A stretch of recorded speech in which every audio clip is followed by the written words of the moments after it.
Kahulugan ng guro sa panaginip. Ang mga panaginip tungkol sa mga guro sa klase na may partikular na pakikipag-ugnayan ay maaari magkaroon ng iba't ibang kahulugan depende sa sitwasyon at kondisyon sa mismong panaginip. Ang isang guro sa paaralan sa isang panaginip ay maaari mga hulugan ng isang pagnanasa na matuto o bumuo ng sarili sa intelektual. Maaari rin ito maging insentitibo upang humingi ng patnubay. Ang panaginip na ito ay maaari din sumasalamin sa pagnanais ng isang tao na makamit ang tagumpay o makamit ang mga tagumpay. Ayon sa larangan ng pag-aaral, ang isang guro ay kumakatawan sa isang autoridad o isang taong may maraming kaalaman o karanasan. Ang pagkakaroon ng isang guro sa isang panaginip ay maaaring magpakita ng pangangailangan para sa patnubay, direksyon o patnubay. Ang tanong na madalas lumabas ay kung bakit ang isang tao ay maaaring managinip tungkol sa mga guro. Ito ay maaaring mangyari dahil sa mga tiyak na karanasan o damdamin sa guro. Ang guro ay isang figura na may mahalagang papel sa mundo ng edukasyon.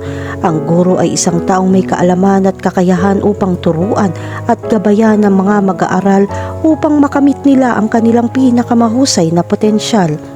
Bilang isang tagapagturo, ang isang guro ay dapat lumikha ng isang kaaya-aya at kasiyasiyang kapaligiran sa pag-aaral para sa mga mag-aaral.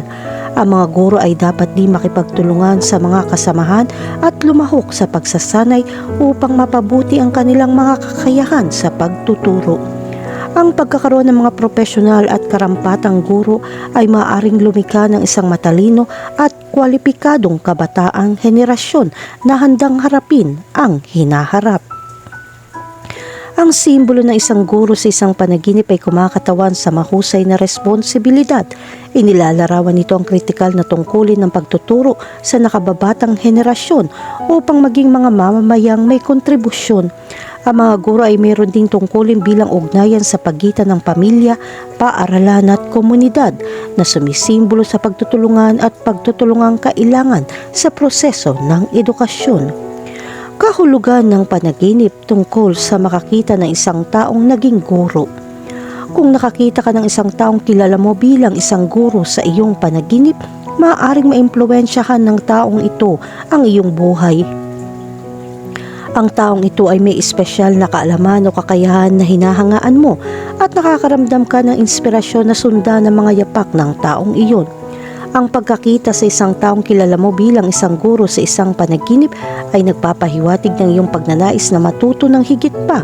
Nararamdaman mo ang pangangailangan humanap ng taong makapagtuturo sa iyo ng mga bagong bagay. Samantalang ang pagkakita sa isang kaibigan na naging guro ay maaaring magpakita ng pagiging malapit o matibay na relasyon sa pagitan mo.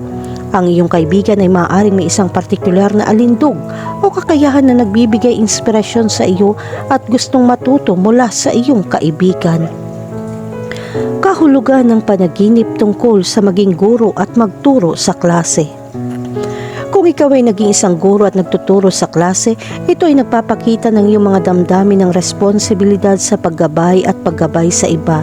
Maaaring kailanganin mo magbigay ng payo o pagsaway sa iba na kailangan matuto sa kanilang mga pagkakamali. Ang pagtuturo ay isang simbolo na maaaring lumitaw sa panaginip na ito. Maaari ka makaramdam ng kasiyahan at kasiyahan sa harap ng klase at magbigay ng kaalaman sa iyong mga mag-aaral. Ang mga panaginip tungkol sa pagiging isang guro ay kumakatawan sa isang pagnanasa o pagnanais na magbahagi ng kaalaman at tumulong sa iba. Ang panaginip na ito ay maaaring isang senyales na mayroong kang potensyal na maging isang mahusay na guro o tagapagturo. Sa panaginip na ito, maaari ka maging proud at masaya kapag nakikita mo ang iyong sarili bilang isang guro na nagbibigay ng kaalaman sa mga mag-aaral. Kahulugan ng panaginip tungkol sa pagsaway sa iyong estudyante. Kung nanaginip kang mapagalitan ng iyong estudyante, ito ay maaaring maglarawan sa autoridad at disiplina na bahagi mo. Ang panaginip na ito ay nagpapakita ng iyong pangangailangan na kilalanin at tugunan ang mga problema o pagkakamali na nakikita mo sa iyong sarili. Kahulugan ng panaginip tungkol sa parusahan ang iyong estudyante. Kapag pinarusahan mo ang iyong mga mag-aaral, ang simbolo na ito ay maaaring magpakita ng pagkabagot o pagkabagot sa iyong trabaho. Maaari ka makaramdam ng pagkabigo sa pag-uugali ng ibang tao o pagod sa mga hinihingi ng iyong trabaho. Maaaring ito ay isang senyales na kailangan mong gumawa ng mga hakbang upang balansihin ang iyong buhay. Ang mga panaginip tungkol sa pagagalitan o pagpaparusa sa mga estudyante ay nagpapahiwatig ng nakakulong na damdamin ng pagkabigo o pagkabigo sa loob mo. Maaaring ipakita ng simbolo na ito na kailangan mong maging matyaga at matalino sa paglutas ng mga problema o salungatan na lumitaw. Samantalang kung sinaktan mo ang iyong estudyante, ito ay nagpapakita ng mga damdamin ng pagkabigo o pagkawala ng kontrol sa ilang mga sitwasyon sa iyong buhay. Maaaring ipahiwatig nito na dapat ka maghanap ng mga bagong paraan upang harapin ang hindi pagkakasundo o ipahayag ang iyong mga damdamin. Kahulugan ng panaginip tungkol sa guro na papasok sa klase. Kapag pumasok ang isang guro sa isang silid-aralan o paaralan, ang simbolong ito ay naglalarawan sa kapaligiran ng pag-aaral at edukasyon. Sa panaginip na ito, maaari ka makaramdam ng kaba o pagkabalisa sa mga gawain o responsibilidad na dapat mong gampanan. Ang simbolo na ito ay maaari ring ipakita na ikaw ay nakakaranas ng proseso ng pagkatuto at pagunlad sa totoong buhay. Ang larawang ito ay maaaring isang senyales na ikaw ay nasa proseso ng pag-aaral at pagsasanay sa iyong sarili. Ipinapahiwatig nito ang iyong pangangailangan pa na patuloy na pagbutihin ang iyong kaalaman at kasanayan. Kahulugan ng panaginip tungkol sa isang gurong pinapagalitan ang isang estudyante. Kapag nakakita ka ng isang guro na pinapagalitan ng mga mag-aaral, ito ay nagpapakita ng mga damdamin ng stress o pressure na iyong dinaranas sa iyong buhay.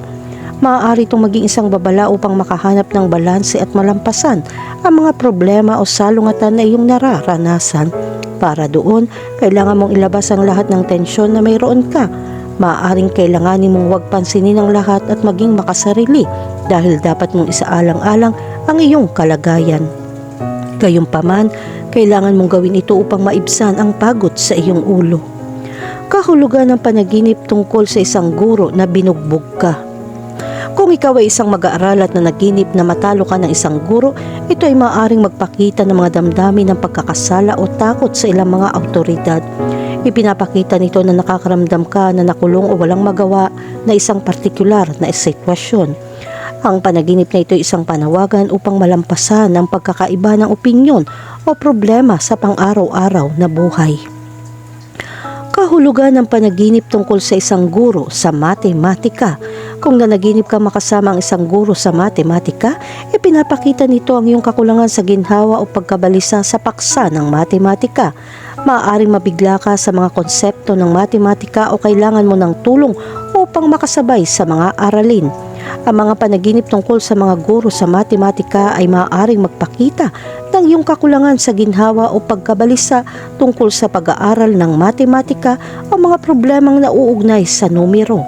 Ang panaginip na ito ay nagpapaalala sa iyo na maging mas nakatuon at bigyang pansin ang mga detalye sa buhay. Kahulugan ng panaginip tungkol sa isang guro ng biology.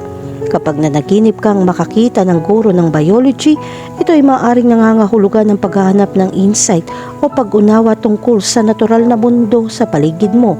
Maaaring interesado ka sa biology o gusto mong malaman ng tungkol sa mga buhay na organismo. Kahulugan ng panaginip tungkol sa isang guro sa pisika. Kung nanaginip ka mag-aral ng pisika o makakita ng guro ng pisika, maaari itong magpahiwatig ng iyong interes sa pagnanais na maunawaan ang mga pisikal na prinsipyong pinagbabatayan ng universo. Maaaring ito ay isang senyales na interesado kang matuto tungkol sa mga batas ng kalikasan at kung paano gumagana ang mga bagay.